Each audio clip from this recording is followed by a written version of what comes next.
The thing is that faith without works is dead. You can have faith and believe that something's gonna come to you, but if you put no work in, the faith is not gonna just be like, let me just sit here and make it work.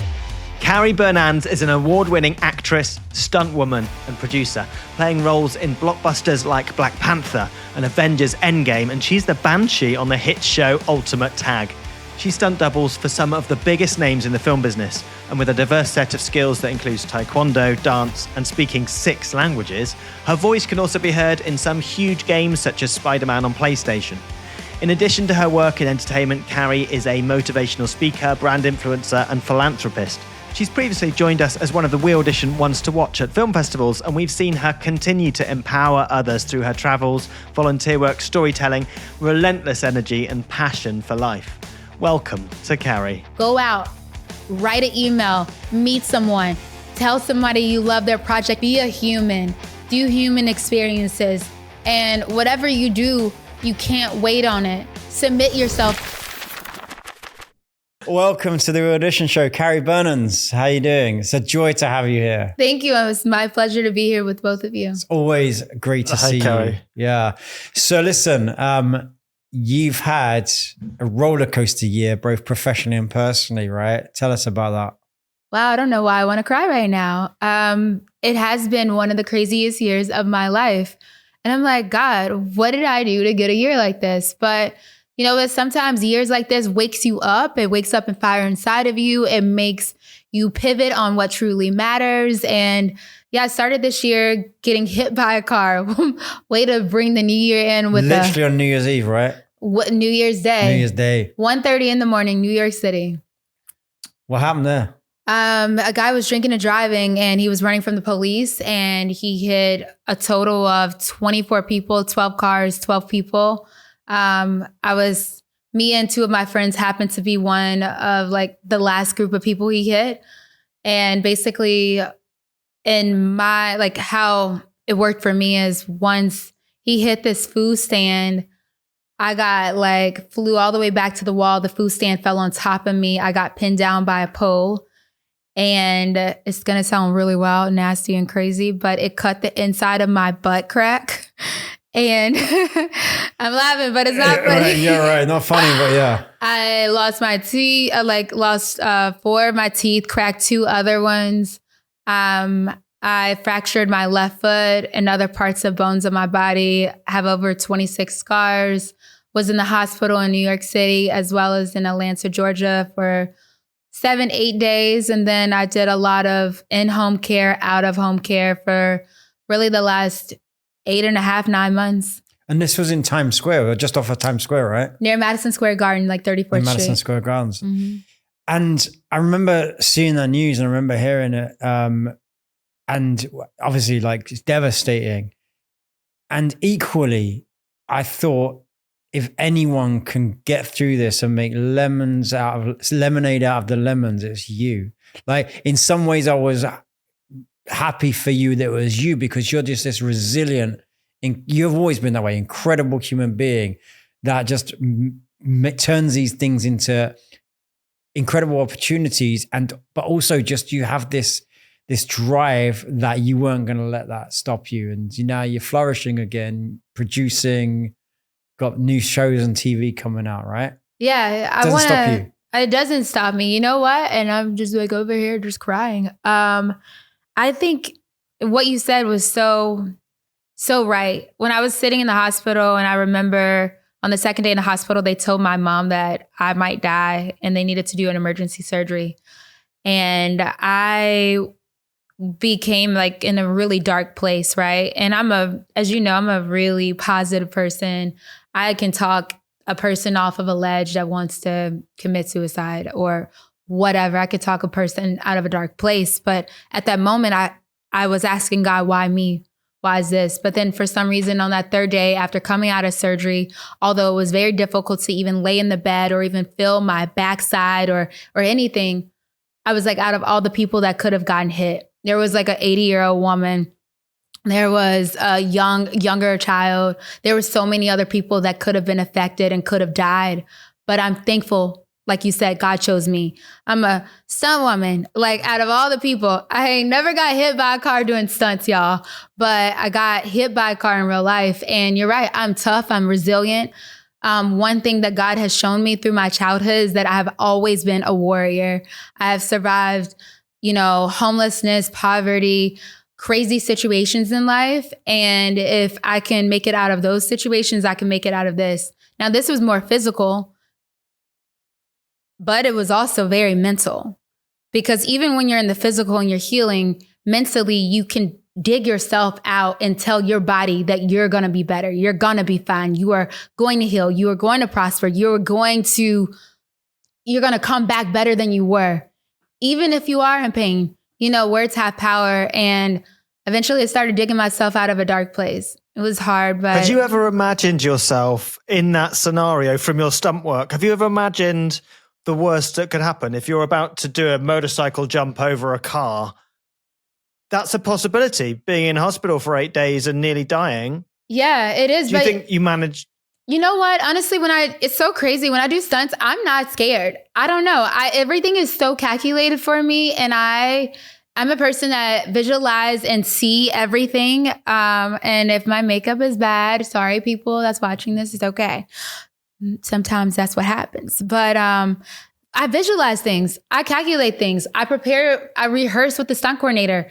If I don't feel confident or comfortable about something before I do it, I won't do it, because I'm not willing to jeopardize my life or the life and expense of others in the set and the production. So if I need to say, stop for a minute, let me talk to the stunt coordinator or the second unit director and to just pivot on this and make sure it's as safe as possible, I do that. So even when I do the craziest of stunts, getting thrown out of a window or pushed off a roof backwards, 40, 50, 60 feet in the air, or being flung into the air on Nope at 80 feet, all that stuff could be really dangerous real quick. But at the same time, it was all calculated. I already knew it was going to be fine. I saw myself afterwards.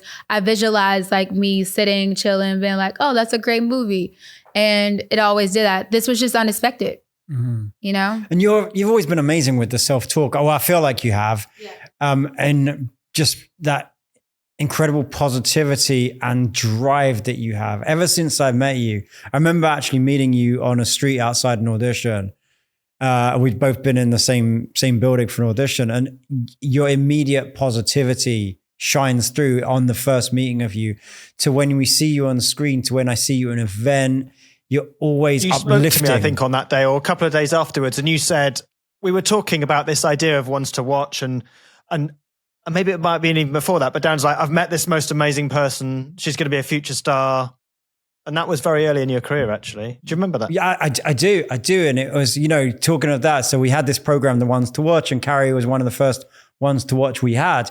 And it was exactly that. It's who do we see in our We Audition network that literally has A-list potential and is uplifting and inspiring to other people all the time. And you just have that in droves, even through these dark periods. It's incredible. And that's why I wanted to bring you on the show as well, is because having gone through that so recently, and you pick yourself up and you're here looking amazing and on fire again, with the work that you're doing. I think it's going to be incredibly inspiring to anyone that might be going through a little bit of trouble or a dark place to see, look, whatever you're going through, there's some light at the end of the tunnel. In fact, there's a bright light. Yeah.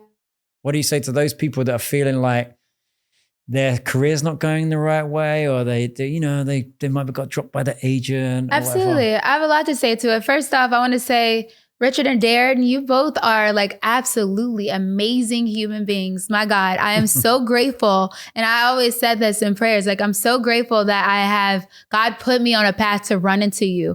You both have unique light. I have more little favoritism over Darren because I've had more interaction with him. But Richard, you are amazing too. Not only you're an amazing actor, father, but you are an amazing person. I will say that. And you're handsome as hell. Okay. But no, Darren, you have that the handsome one between us. Hey, no, both of you are handsome. You are, because I like redheads too. Okay. But I want to say thank you all. I don't want to just prance over the ones to watch. We could talk about it more later, but it was absolutely that alone, the ones to watch, really, truly, like, me and every individual that got to participate in that, we were exposed to things that we were not exposed to. And several things that happened in my childhood, when you're raised with, like, you have a teenage mom and things have happened and you think like you were dealt a crazy hand of cards of life. When I went through organizations that showed me more than the street that I lived on, the neighborhoods I lived within, or even the stuff I had access to, it made me dream bigger. And the ones to watch made me dream bigger. So because of you all, I have expanded even more. I've had more impact on this earth in a direct effect because of y'all. So I just want to say thank you both, because y'all have truly, like, influenced me to do incredible things and just, like, took me places that I didn't have access to at that time. So I want to say thank you. Thank you for that. Just to explain to anyone that's watching that doesn't know what that program was, it was a couple of years ago. We really believe in the power of film festivals and relationship building and being in the right place. And as anyone that listens to this regularly knows, we do events around the world at the big film festivals. But for that time period, we were picking ones to watch talent, and we were taking a group of talented rising people. So it wasn't at the top of their game yet, but they were just a step down, I would say. Future A-list, we named it as. Yeah. And basically the idea was to give a group of people a platform at these major festivals like Cannes and Sundance and Comic-Con to say, look, hey, don't wait until you're the star of the film that's playing there. Go and make those relationships happen. We supported that and sort of put everybody in a place where we can show them what we've seen for years. And we like these festivals are a breeding ground for great ideas. They're a breeding ground for collaboration. And by going to these environments where top people hang out, you will elevate. Do you have any stories of success from that Cannes or that Sundance that you came to? Yeah, I have stories of success. And anyone that's watching this is like, well, I need to hear the inspiration. Don't worry. We're going to come back to the inspiration if you're in a dark spot. Okay, I got you. Yeah, we've gone off on a tangent, right? Yeah, for sure. But a lot of success came from those festivals. I mean, God, I love our Sundance house was amazing. Our Cannes house was amazing. Comic-Con house was amazing. I have been very blessed. I've connected with so many filmmakers and so many casting directors that literally have cast me on projects that I got to film. It's a film called I think Platform with BJ Novik is the director, which I met one of the casting directors. I believe it was either at Sundance or at Cannes. And through that connection, I was able to get an audition, secure the audition, and go to New Orleans and film that project. Wonderful. I met like an agent that is now my agent from one of the festivals as well. I went on to work on while I was in Cannes, France, at the house. I worked with Michael Dapper. Yeah. Yes. On his project in France. And that was incredible. Like, I mean, it was a breeding ground, like Darren said, for opportunities. These film festivals not only spark creativity, but it gives you an opportunity to step out of your comfort zone, meet other people that are like you, and just kind of like get your feet wet more and get you inspired. And I recently went to TIFF, actually. One of my amazing producer friends, Rob Harris, he produced The Nutcracker, which just got bought by Hulu. You can see it on Deadline. And he gave me the A to Z on that process of producing that film, invited me to TIFF. They know I didn't have that much money, got hit by a car, helped me take care of some of the stuff. And now on some weird shit either. You know what I mean, y'all? Because I don't want people to be like, she out there selling, no, I ain't selling nothing but kindness, okay? And then I got to go on the red carpet, and I was debating if I should go or not. But I'm so grateful I went, because I have been in like a slump these last 9 months. I have been to physical therapy 3 times a week. I have been literally to like, I don't know, more than a couple 100+ doctor's appointments. And it's been a lot, you know? And I kind of went back and I was like, hold up, what really makes me happy? I remember when I went with the audition and we did Sundance, and I remember the people I met, and I remember Cannes, and I remember the people I met. And I was just like, I've been to TIFF, and I was like, let me go back to TIFF. And cause it's the most recent festival, and now I'm like in consideration for a big action film, which I can't say because I don't want to put on the record right now, but like so many incredible things just came out of that. So all I can tell you, if you have an opportunity to go to a film festival, and if you get an opportunity to be a part of We Audition or wants to watch, or even to just like come to a We Audition event, do not think twice. Go.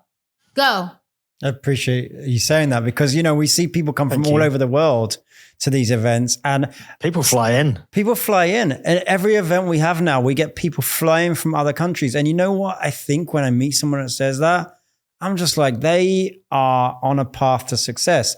And I'm not saying that in an egotistical way because they're coming to our event. I'm just like, they're taking an opportunity, they're running with it, and they're committing to it, and they are going to get something good out of that. It's just, 100%. It's just, you can't sit back in this industry. You can't. And when you go to these festivals and you go to these events, you need to like challenge yourself. Some people are like, what's the word? Some people are outgoing. The other people are wallflower, introverted. Introverted. Okay, you introverts. It's okay, because I get it. Sometimes I want to be an introvert, cover myself with a cover and stay in home. But when you go to these events, even if you don't feel like it, tell yourself, I ain't leaving until I talk to 5 people I don't know, get to know what they do, and they gonna know what I do. And even if that turns into a relationship or not, what it does, it puts you under pressure to learn how to be more confident in rooms that are full of people you don't know.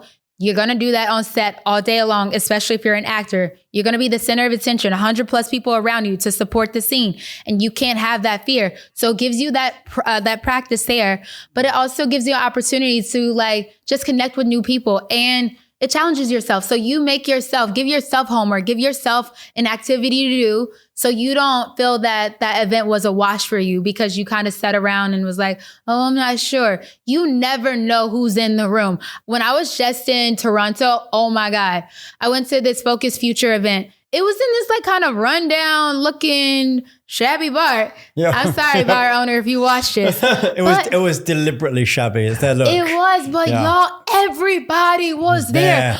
All the partners of all the UTA, the WME, the CAA, everybody was there. And these are people, I'm talking to people there. I'm like, oh, do you have a film at the festival? I got 14 films at the festival. I'm like, you're like, wow. I'm like, okay, so I'm Carrie. But my thing is, you never know who you're talking to. And these people, sometimes they looking cool as heck. They're in sneakers, they're in jeans. You don't know who got money, who don't. The person that looked like the fanciest may be the brokest. You just really don't know. So the thing is, don't judge the book by its cover. Get to know new people and just get out of your comfort zone. And then you know what? Go back home and get back in your comfort zone if you want to. But at least you gave yourself an assignment. At least you came out with something. And you're 5 up versus in the neutral place you started. Right. You put yourself in the mix, really. And, listen, it is okay if you're introverted. It is okay if you're shy, right? Yeah. But as actors, we have to, we're putting ourselves out there for the work, and part of the work is the business. And it's not to say that you'll never be successful if you don't do the exterior business, but that is a lot of it. Yeah, show business. Right. And a lot of people forget that, and they'll quote that one person that, well, that person just stayed in their room and went to acting class and didn't. Yeah, but you can always give the anomaly. Right. There's always someone out there that you can say, won the lottery. Yeah. But a lot of the time, this is a relationship business, and that's how you build relationships. relationships. Very much a relationship business. I mean, all day, like it's so crazy. I was just talking about this yesterday. I'm trying to remember. Oh, well, I can't even say this on record, but all I'm going to say is like, everything is about not only who do you know, but who knows you and who's willing to refer you, who's willing to talk game about you in the room that you've never been in before.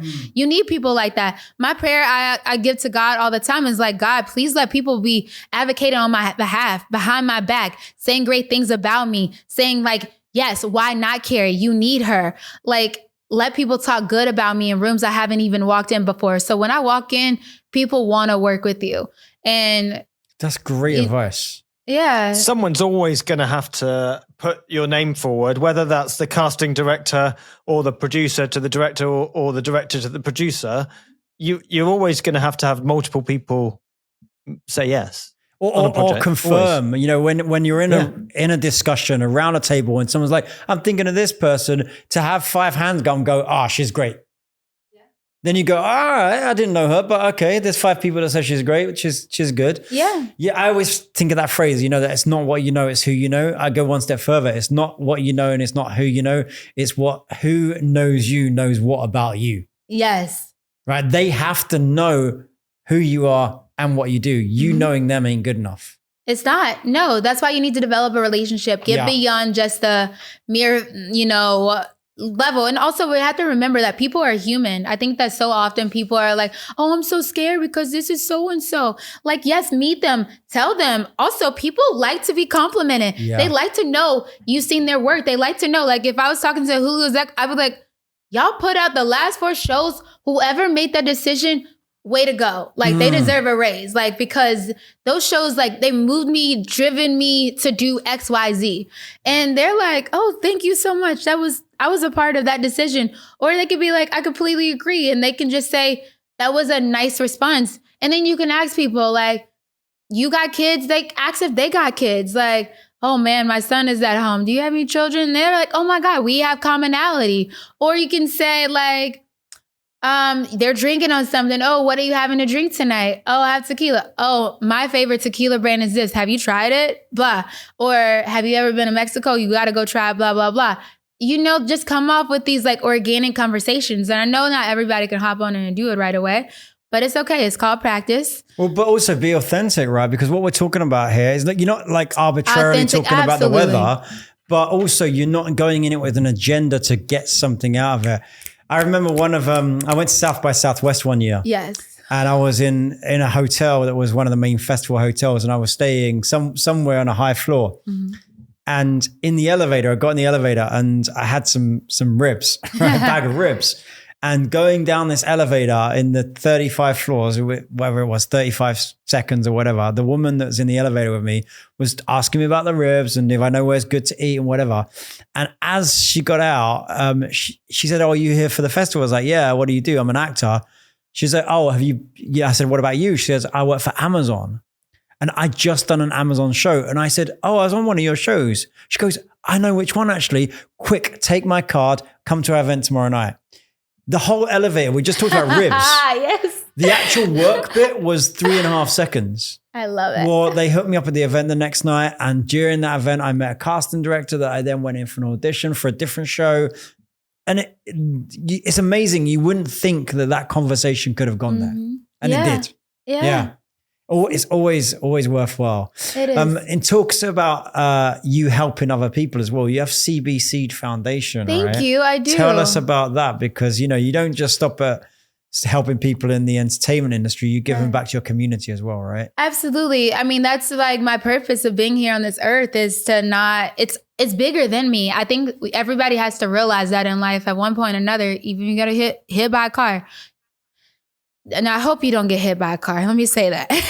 But it's bigger than you and it's bigger than me. My nonprofit, CBC Foundation, we have helped over 1,200 families in the last 6 years. These families are more in the Memphis community, some in the Los Angeles community.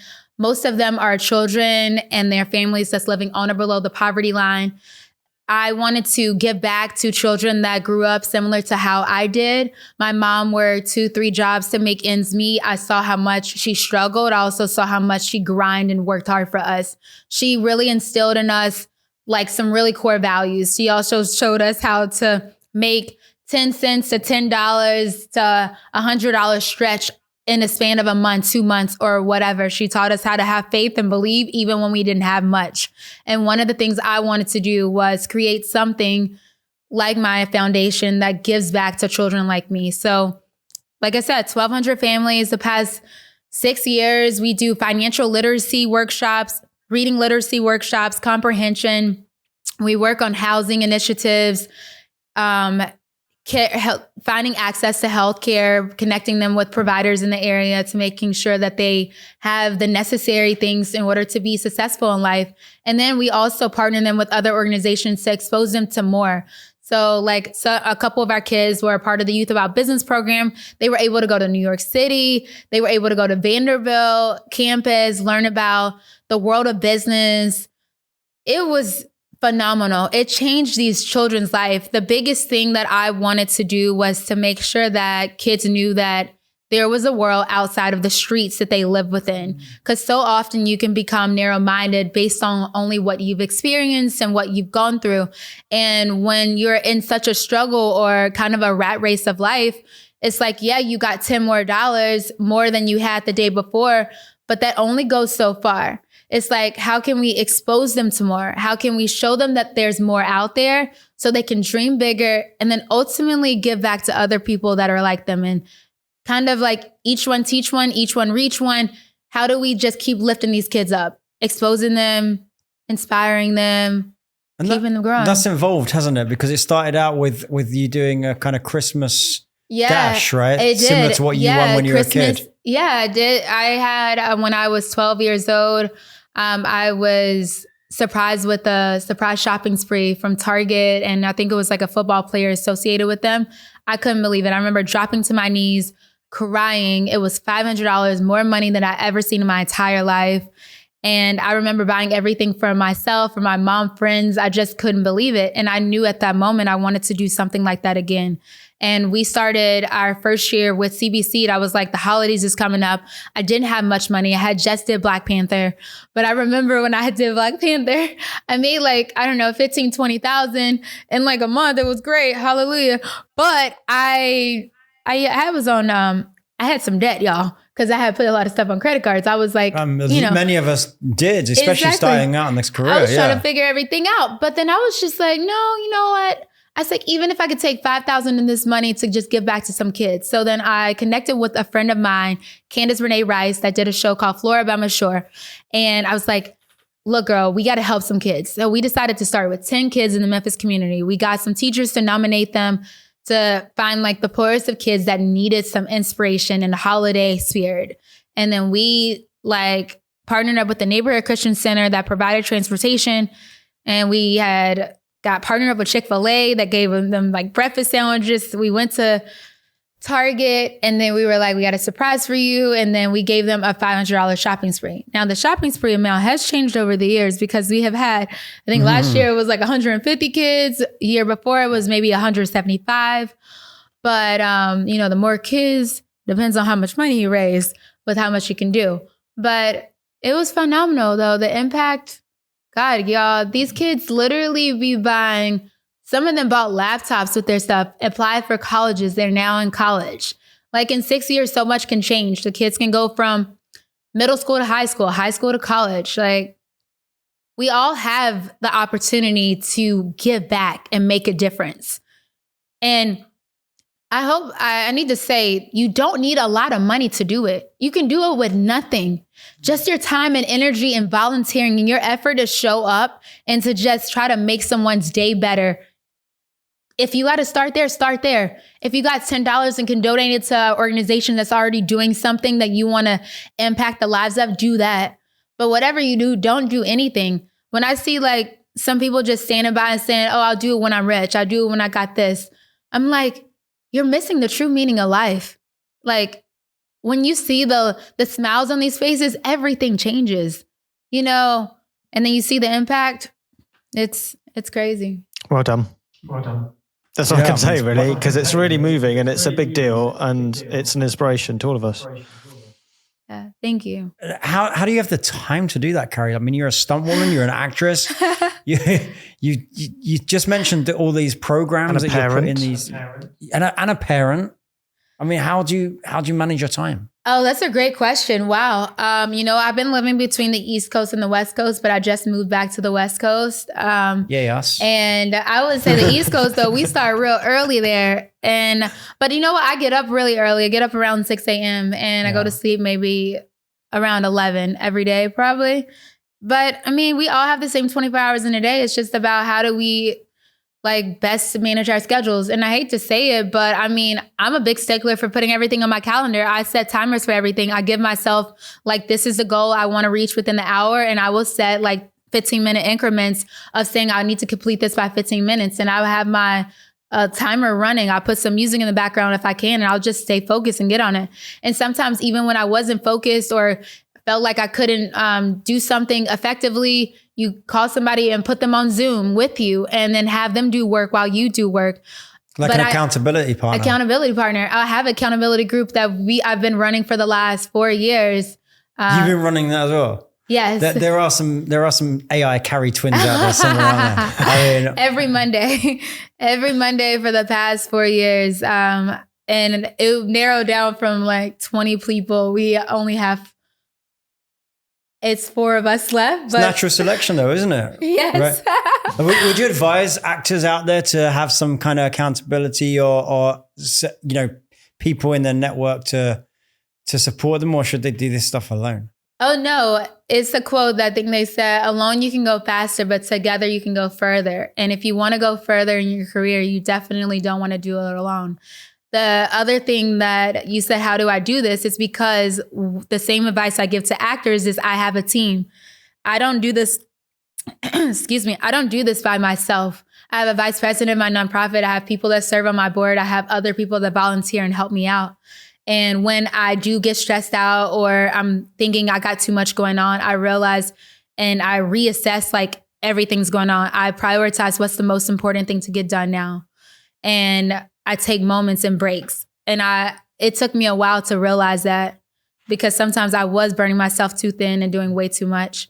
But then once it came to my mind, I was more productive when I chose the things that really mattered the most. And if I can make it to something or can do something else, and I had the time, I would do it later, but not make that commitment early on.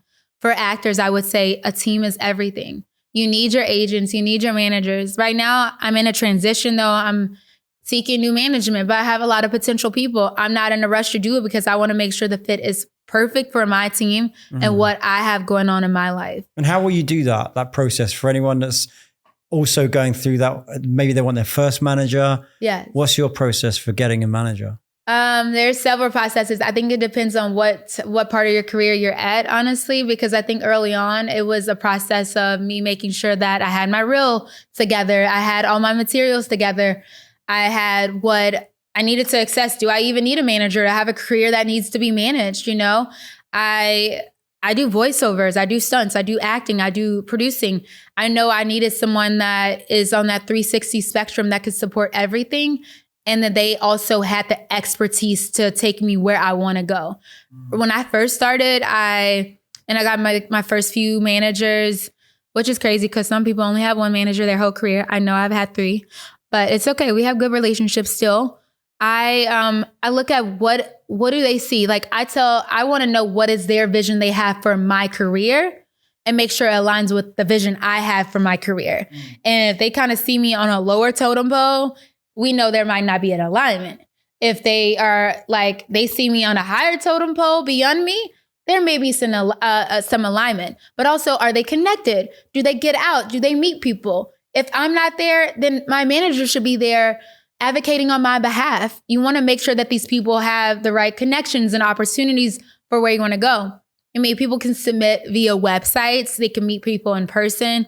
I have a Soho House membership, so randomly I sometimes meet people there. That's funny. I actually had a manager, my first manager in Hollywood, I met over dinner at Soho House. Wow, look at that. Through my friends. My friend was being managed by them as well. But it's also interesting you saying about the managers being out and about, because whenever I'm at a film festival or even our We Audition events, there's certain agents and managers and talent reps that come to our events. And I always look at them like, you are working for your clients. You are out there meeting the people.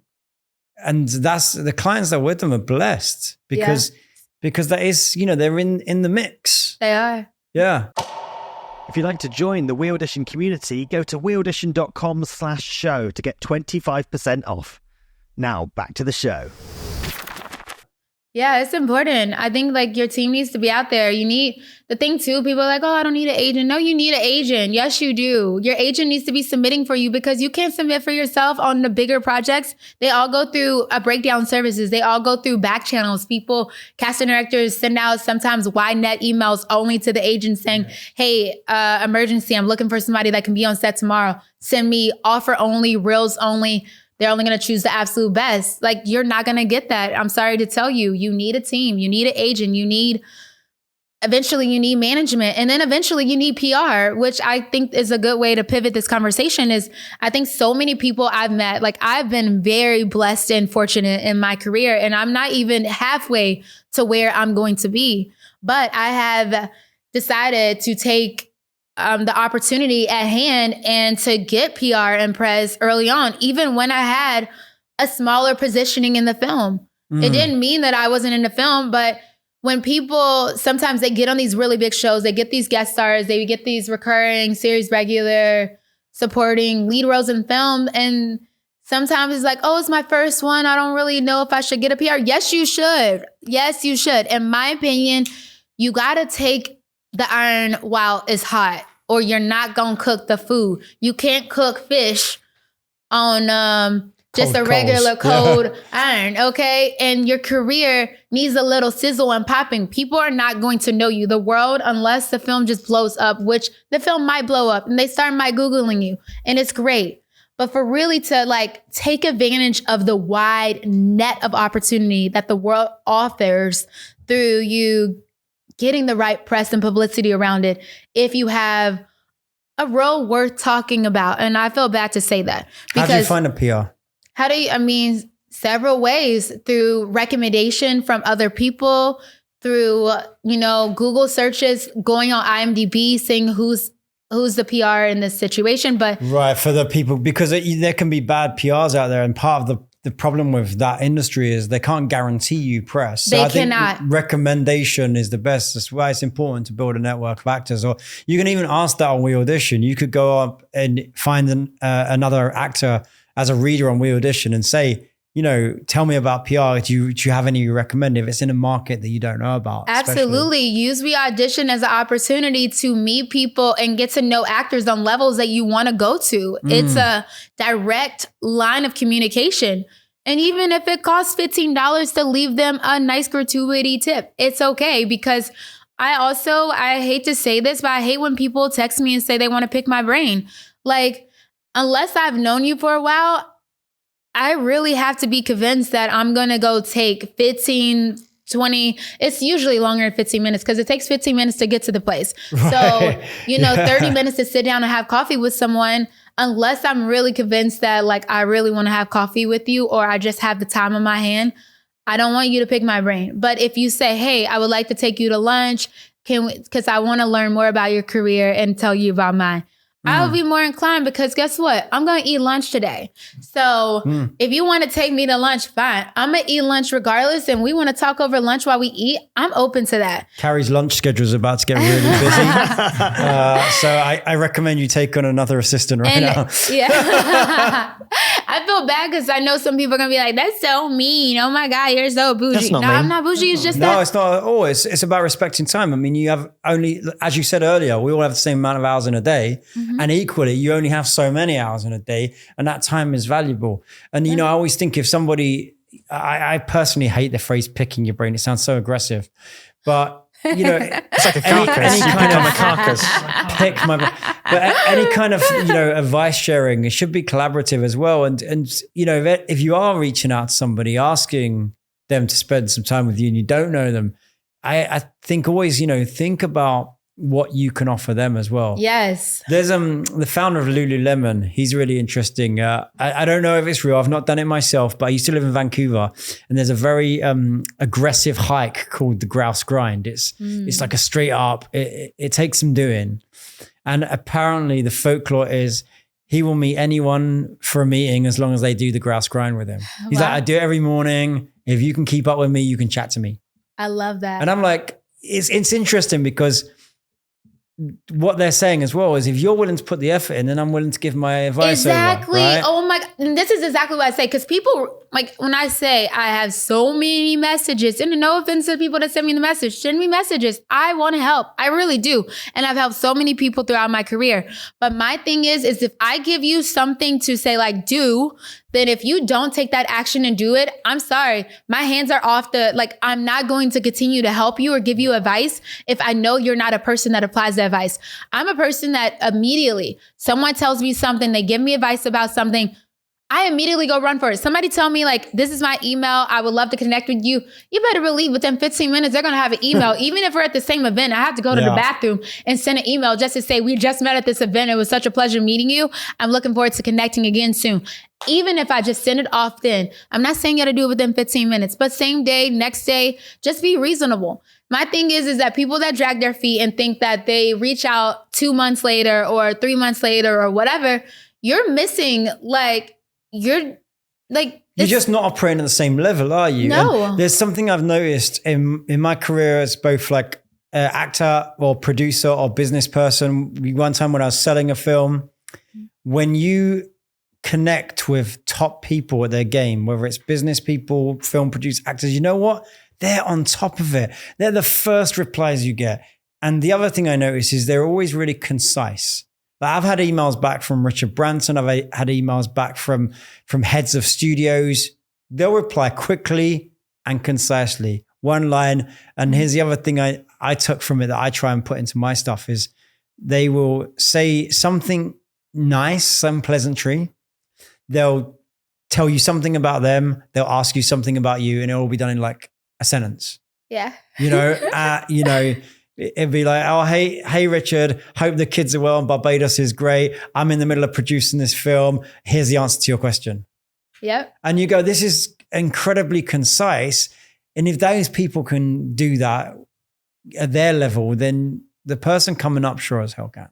Absolutely. And, it does take a bit of an art to get to the really conciseness, but definitely don't do the latter of sending a whole chapter of a book. Now, there is a medium place, right? Especially when you want to display a message and you don't know how to get it across, but find the best way to get it across with the least number of words, but as, thoughtful and intentional and to the point as possible. I think kind that's important. Brevity. Oh, I love it. Yes. Kind brevity. You see what I did there?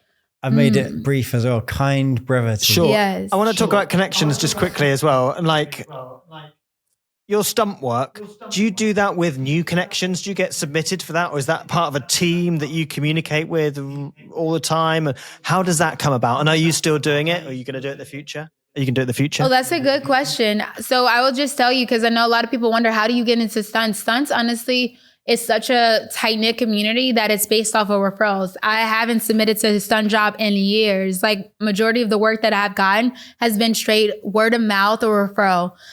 Maybe every now and then a coordinator will reach out and say, hey, the director is looking for submissions on this.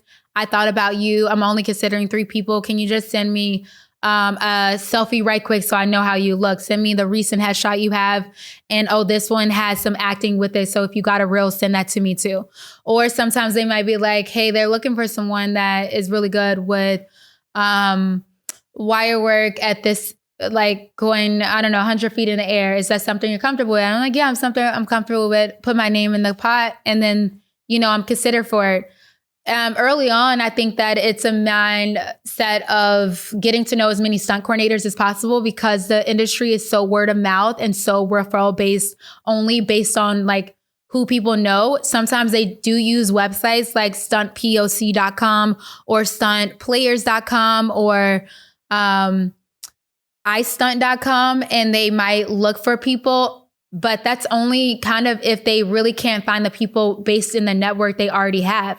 So if you're a new stunt person hoping to break in and you have a really good skill set, you need to be, number one, really, really good at something. And then you need to be like good at other things. And because I'm a 360, I ride motorcycles, I do wire work, I do, I have a advanced master diving and diving, scuba. Shoot, I do a whole lot of stuff. You know what I mean? So skiing, snowboarding. I can ski, I can snowboard. I'm not an expert at it though, right? I mean, I've done it maybe like 15 times, but I feel comfortable if it's a small slope. If it's big, I'm going to refer someone else, because I also don't take jobs that I'm not 100% comfortable or sure about, because I don't want to show up on a day and look like shit. Okay. And you double for people as well sometimes, don't you? Do you need to look like the person? Because you've doubled for Mel Liebert, who's been on this podcast. And Letitia Wright. For Mel Liebert? Oh my God, Mel, yes. She was one of our first I episodes. love Mel. I do remember. I watched her episode and she was in Will Smith's that film. Oh my God, I hope I'm in the sequel. In Bad Boys. In Bad Boys, she did so good. You doubled for her in Bad Boys? I did. I didn't double for her on Bad Boys. I doubled for her on The Idol. On the thing of the weekend. Yeah, when she was not pregnant. to take away from this episode, guys, but that's also a great episode. So if you're listening, after this one, scroll back right to the start and you'll see Mel's first guest. Mel's episodes. It was the pilot episode of the show and it's fantastic. Yeah, I love Mel. Mel is amazing and so sweet, and she's British. She likes a cup of tea. She does look at milk and cookies. You know what I mean? I was like, "Go, you a British girl." Okay, that was really bad. How much actually, do you y'all need to take that look back. like this person you're doubling? That's a good question. So, okay. Well, we don't like to do blackface in this industry. That was a thing of the past. So if you're white trying to be black, we ain't gonna work. Now, if you are a black girl and that girl happens to be lighter skinned, because Mel is definitely lighter than me, but you have a skill set of what they need and the height and weight matches, sometimes it'll be an opportunity you can still double someone. So it's sometimes a physicality that needs to match, not your face. It needs the body. Yes, physicality is a big part of it, as because they want to make sure more than anything, like they would like to match skin tone and physicality, like height, weight. Now, this is if for it's on-screen double, not stand-in. Yes. Oh, not and stand-in, stand-ins stunt are completely different than stunt doubles. Stunts, right. Stand-ins, they're making $200 a day usually. That's and not dangerous though. That's standing there being lit. It's not, right? Well, that's mainly for lighting and setup, isn't exactly, it? but you're not seen on screen, but you're actually seen on screen as that character, as that person. As that person in stunts and stunt doubles. Fast. Yeah, they're making anywhere between, the regular co-star rate of the $1,046 a day for 8 hours, or the weekly rate, whatever, $4,000 or $5,000 it is, or unless if it's a low budget project, then they might be making, $200-$300. But those are just dependent on every project, of course. But yeah, it's about physicality, honestly. And then overall, to find the right stunt double is about the skill set of what they're looking for. Like, not everyone can drive a car like Brianna Lynch. Like, that's one of my friends. I drive cars. I drove a stick in Colombia on the on an Apple TV show. It was actually a right side driving left-hand stick. Like a British car. It was a Correct way British to car. drive. Yeah. And we call that manual. We call that in England. normal. Everyone drives manual in manual, England. exactly. I drive a manual car, you know what I mean? It was a left stick, or what you said exactly. Yeah. So, and I did quite well, actually. I was like, I drove a stick for a while, and that was a skill set. Not a lot of people were available or could do it. And it was actually for my friend Alexis Louder that needs to come on the show. She's amazing. That girl led in so many movies. Tomorrow War, that Christmas movie, another Chris Pratt show. She's done a lot. But I stunt double for her multiple times. She's referred me. That's the other thing. Actors can refer you.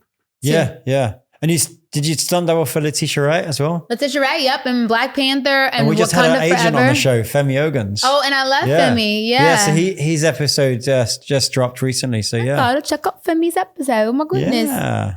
Okay, that's cool. I mean, and Black Panther, what a film to work on. What a film to work on. Black Panther changed my life. Being Dora Milaje, cutting my hair, 16 inches of that, and to bald, and then working on Avengers right after with Captain America and everybody like that. It was quite amazing. I look back and I'm just like, wow. I worked on Marvel's Luke Cage prior to doing Black Panther, which was phenomenal too, filming that in New York City. But, Marvel just moved to y'all city, London. Yeah. So crazy. Now, bring it back. Did that feel like a really key change in your career? When Black Panther came out, I would see the picture of you places. I'd see you doing all the red carpets. Was that a big difference? That changed my life. Black Panther, Wakanda Forever.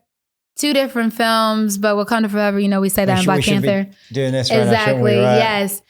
It changed my life in more ways than one, of course. Not only did my outside appearance change and I had to rebuild of what I felt beauty was, because some days I was like, oh my God, I'm bald. And then some days I was just like, I'm bald. But it elevated my career. Being Dora Milaje, and just, it gave me access to a whole lot more. Like, I have a picture with the cast if you go on Getty, and I need to frame it. It's so nice. And working with Chadwick Boseman, and just honestly, it just gave me access. Like, we broke so many records. Like, we changed the history of how people saw themselves on screen, what Black films can do, Black films centered around Africa can do. God, I love Black Panther. I'm so thankful for Black Panther. I remember getting the call at 6:00 in the morning, LA time. And it was funny because it's 9 a.m. Atlanta time from an Atlanta phone number.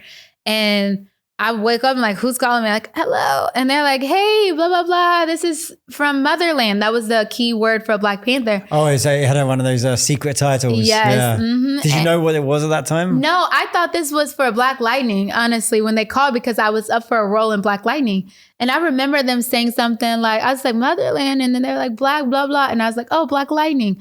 And I guess they didn't hear me say that, but they said something like, are you willing to shave your head bald?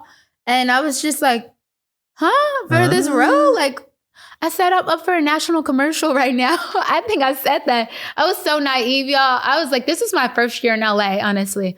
Like, my whole life changed. And I remember them saying, well, Ryan Coogler is really interested in you. At the time, I remember Ryan Coogler's name and I remember Fruitvale Station, but I, for some reason, never put Black Panther and Ryan together for a moment. Very different films, aren't they? Completely different films. And I was just like, I said, hold up, what? They said Ryan Coogler chose just a few girls they want to add on as doors in the film. Would you be interested? And I remember I woke up and was like, hold up, this is for Black Panther? Yeah, but the name is Motherland. I was like, oh my God. And they want me to shave my head bald? And he's like, yeah, you have to shave your head bald, but are you willing to do it? I was like, can you give me a few hours to think about it? And I asked him that, y'all, this is 6 a.m.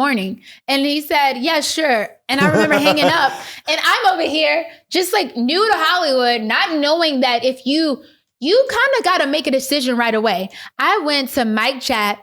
Mike Chat is like one of my mentors. He also is a Taekwondo instructor that is like, he's a former Power Ranger, like phenomenal man. I remember. Oh, yeah, I've met him. He's really, really lovely. He's the guy that looks 40 years younger than he is. Oh, we saw him in Comic-Con. We on the roof. Yes, we did. Yes. Yeah, we chatted lovely to him. guy. Yeah, lovely guy. He looks super about 40. lovely.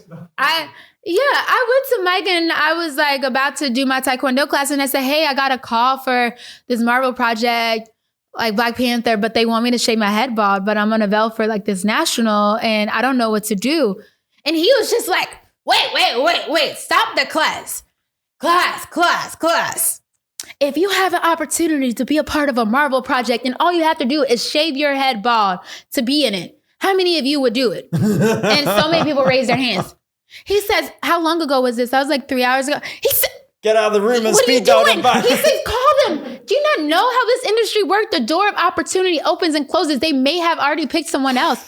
And I was just like, oh my God. I was so like nervous. I called them. I'm nervous hearing this right now. I was like, okay. I called them back. I was like, hi, this is Carrie. Yeah, Carrie, I know. And I was like, hey.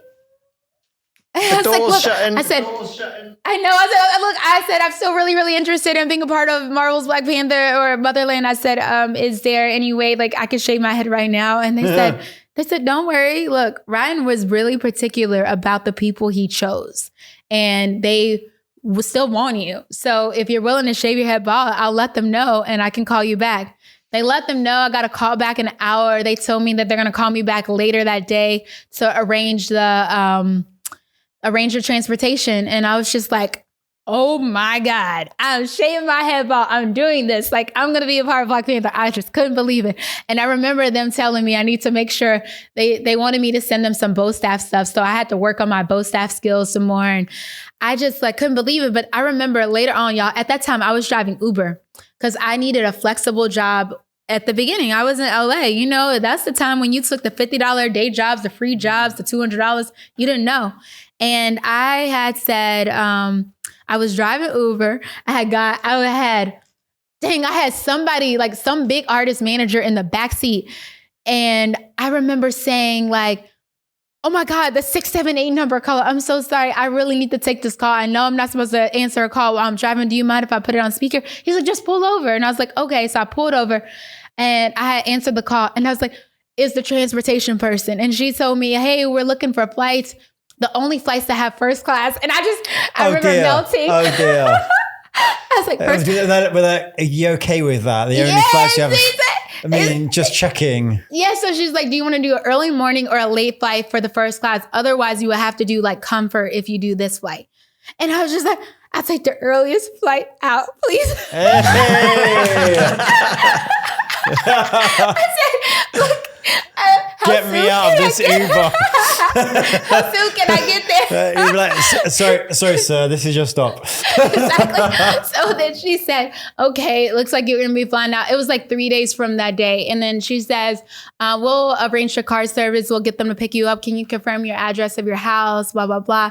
And I was like, car service to pick me up? I'm thinking a regular car, whatever. Anyways, this guy was so excited. He was just as excited about me. Me and him were like, And I remember dropping him off at the airport. I remember turning my Uber off. I went home. I just cried. I was so happy. And I remember getting picked up by a black SUV. That was my first time driving, like with that status. And I remember getting to the flight and I was like Delta One first class. And I remember just being like, and then I remember they put me on like the 22nd floor of the Aloft Hotel, downtown Atlanta. And I remember that when I got there, it was a robot that came and then they had left me like a note with my name on it that says, hey, Carrie, welcome to Atlanta. And my whole life changed. And I was just like, oh my God. But one thing I will tell you right quick is that also, although my life changed with Black Panther, it was the hardest project I ever worked on in my entire life at that part of my career. And I wanted to give up like after a few days because there was so much choreography that I needed to learn in such a short period of time. And I came on the latter end of the project after they had been filming for like 8 months. And I had to catch up as if I didn't miss a beat. And it was so hard. It was so much work. It was so much pressure. And at moments when I felt like I wanted to give up, I remember calling Mike Chat back and being like, they're like putting me in a circle and they're telling me I need to do the choreograph for like number 5 and then number 2 and then number 1. And I just learned this all in a matter of like an hour or two. And they're saying, well, you need to put your hands up more. You need to do this more. And I was like, I'm breaking down. He's like, no, you didn't come this far to come this far. He's like, you better buy a broom. You better go buy something and you better work on it in a hotel. He says, pull yourself together right now. Remind yourself who you are. You are a warrior. He says, you didn't go through all this stuff in your life to get to this point and not realize who you are.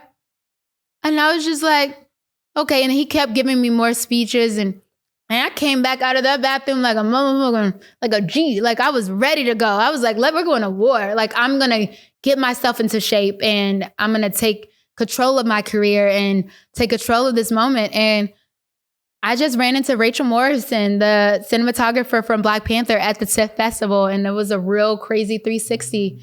And she's directing phenomenal films now. And it's just amazing. Black Panther took me far, but it was just a start. Like, what do you say to that person that's sitting listening to this? It's like, I'm a good actor. I've been to class. I'm just going to wait for these opportunities to roll in. Like, I deserve it. If you wait on it, it may never come. Like, it's a thing that I'm a Christian person, FYI, if you didn't know. Like, I love God. I probably said it here a few times. It's the thing is that faith without works is dead. You can have faith and believe that something's going to come to you. But if you put no work in, the faith is not going to just be like, let me just sit here and make it work. The universe doesn't just give it to us. The universe won't just give it to you. The universe listens to what we're putting into it. Exactly. The universe is, the universe will take your 2 steps, 100 steps far, but you got to make the first steps. You got to walk in the direction of where you want to go. You have to put in the work. And yes, you put in the work in the acting classes, but that's not enough. Go out, write an email, meet someone, tell somebody you love their project and you can't wait to work with them. Admire their work. Be a human. Do human experiences. And whatever you do, you can't wait on it. Submit yourself. If you're not getting work, go and my first and second, maybe first year in LA before I got the Black Panther, I remember I was self-submitted on Actors Access like a motherfucker. I was just like, self-submit.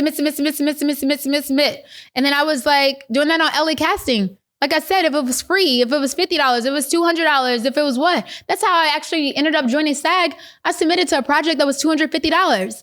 that it was for people that own Priuses. And yeah, I owned a Prius at one point in time because it was a car that was eco-friendly. And I like eco-friendly cars at that moment. I still do, but I got it something different now. And I remember it was actually for a Ford commercial. I didn't know. I got to the place and I'm like, why did they want me here? And they were like, hey, are you Carrie? And I was like, yeah. And they were like, oh, great. And before you know it, it was one of those focus group type of commercials. And then the producer at the end said, wow, you were so good. I was like, I was just sharing my honest opinion. He's like, are you SAG? And I was like, oh my God, they tried to make me SAG on this last project. They told me it was a SAG project. He's like, no, it's okay. We'll Taft-Hartley you. And I was like, do you know what Taft-Hartley is, sir? Because they told me they were going to Taft-Hartley me on the last project. He's like, look, ma'am, I've done this for 30 years. You're going to be Taft-Hartley. You're going to receive some checks in the mail, but here goes your $250 today. Do you mind putting all your information? And I remember, y'all, within like, I don't know, 2 weeks to a month, I got a check for like $5,000. And then I ended up. So they upgraded you to SAG actor on yes, SAG I got Taft-Hartley. And and then you got into the union for that, which is a game changer in terms of professional. I always speak to actors that are non-union. And I advise them to go union for a couple of reasons, but for the protections and all that. But non-union actors often say, well, no, I can do both right now. I can audition for both. But the truth is they're not really looking at the non-union actors, are they? Not for the bigger roles. I mean, the unfortunate thing is that we have so many union actors that are so experienced, so trained, waiting for work, that for them to go to a non-union actor, you literally have to have such a unique level of skill set. Like, you have to be the unicorn of the unicorns for them to be like, okay, I'm going to Taft-Hartley this non-union actor. Like, in my position, I owned a Prius and I recorded a video why I loved my Prius. And then Ford decided that they wanted to compete with Prius and they wanted to test drive a car that was similar to a Prius that Ford owned. And it was a unique positioning because I owned it. They wanted somebody that owned it. I sent the video, they chose me, and I got Taft-Hartley. But if you really want to be considered for the bigger opportunities, they're looking for union actors. Now, I'm not saying that you are not going to make it if you're a non-union actor. If you get the opportunity to join, you should. And you should be looking towards doing that probably, right? Absolutely. And the other reason too is that you don't want to be, what's the word? Like, picked over or done wrong. You want people to pay you a set minimum wage. You want them to have to pay you a set minimum wage. You want them to have to go into overtime after 8 hours of work. You don't want them to use and abuse you at spending 14, 15, 16 hours on set with the makeup you did, wardrobe you brought, and then to say, oh, and then you get the footage and realize it's dark and you can't use it. That's if you get the job as well. Because when we were speaking to some casting directors on a previous episode, I can't remember who it was, they said that it's extra paperwork for casting to have to Taft-Hartley. They have to do that work. And sometimes they don't want to do that work. Yeah, because they had to get clearance from the union stating that this actor is okay with getting Taft-Hartley. And then they also have to tell the union, like, they have to write a statement that says, like, this actor was so special and I couldn't find anyone like this person to Taft-Hartley them. So. But I don't want to, if there's any non-union actors out there, I'm not trying to say that it's hard, it should be that hard for you out there to do this.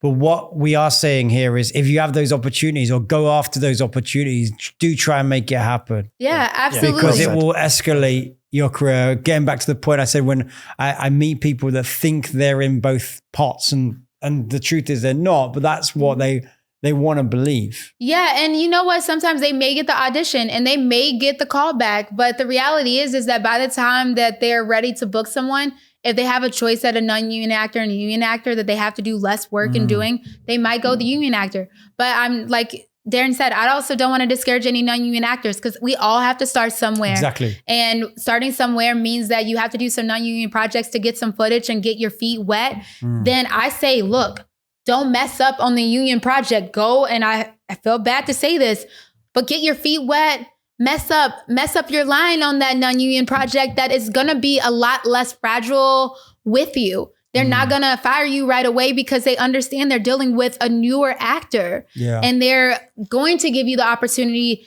to repeat the line and to refilm the scene and all of that. But when you get to the union status, there is a little bit more pressure. You are kind of set to a higher standard. So when you get on set, they may only do one take. And they then, often do only one take. Yeah. Then if you happen to get 2 takes or you mess up, I'm sorry, that might be a negative aspect. The director or somebody might look at you, or the casting director or whoever, and they may judge you based on that. Even if you are newer and not as experienced. That's why, you know, you want to take the opportunities to kind of be under pressure as much as you can, in a sense, get your feet wet as many opportunities as you can. So when you're presented with that big opportunity, you don't show up and fuck up, but you show up and fuck it all the way up, and you do so fucking good that they're like, wow, that's amazing. Yeah. And sorry for all my F-bombs. I hope you guys can cut it. That's all right. To. It's life. We're talking on takes. We've got to wrap this episode up. So I'm going to ask you if you could go back over your career and do a second take, what would it be? Wow. Why is this making me emotional? I'm thankful. I'm thankful with where I'm at. And I know it's only up from here. So I would like to say I wouldn't go back. Every mistake, everything that has happened, it brought me to this moment, and it taught me a lesson to where I'm at. And it informed me on where I'm going. It exposed me to something I didn't know before. And any mistakes I made, they were learning lessons. So then the next project I got on, I was able to come even more prepared, even with even more choices, with even more takes, and, you know, connect in bigger ways. So that's going to be my answer. Don't get me wrong. Look, could have said my line better in Black Panther, so they could have kept it. You know what I mean? And then I would have had, you know, people would have known me for that girl that said that. But they know me for the girl that was a Dora Milaje, that was a warrior, that did incredible stuff. And hey, I'm here. I got a beautiful son. I am back in Sunnyside, California. I am happy. And your girl's a mother. I don't know. Can I curse? I keep cursing. Yeah. I'm a motherfucking superstar in the making, okay? I'm an A-lister in the making. Y'all gonna see me. I'm a James Bond girl, speaks 6 languages. I am gonna be the voice you hear on all the voiceovers. I have done all of them. Spider-Man, PS5, I've done Fortnite. I've graced your screen in many ways than one, and I'm going to continue to grace your screens. Okay, so thank you so much for gracing our screen today. It's my pleasure. Thank you. Inspiring everyone out there. Your energy is amazing, and we just always love being around you. So. Oh wait, and check out my film that's going to be at Sundance. Okay, Keys, Keyz. Keyz. Yes, incredible story, piano-based film. True story, based out of Oakland, California. We filmed in Oakland, Los Angeles, and New York City. I produced it. Grit, grind, hustle. When you talk about producing, it's next level. But are you in it as well? I am also in it as well. Look at that. Yes. Creating your own work. Thank you. Pleasure to have you here, Carrie. Inspiration. Thank you. Well done. Thank you. Well done. Thank you. Thank you so much, you all. Thanks for listening to the We Audition Show. Your hosts were Darren Darnborough and me, Richard Cambridge, from We Audition, the leading professional actors community where you can connect, learn, elevate your career, and always get a self-tape reader on demand.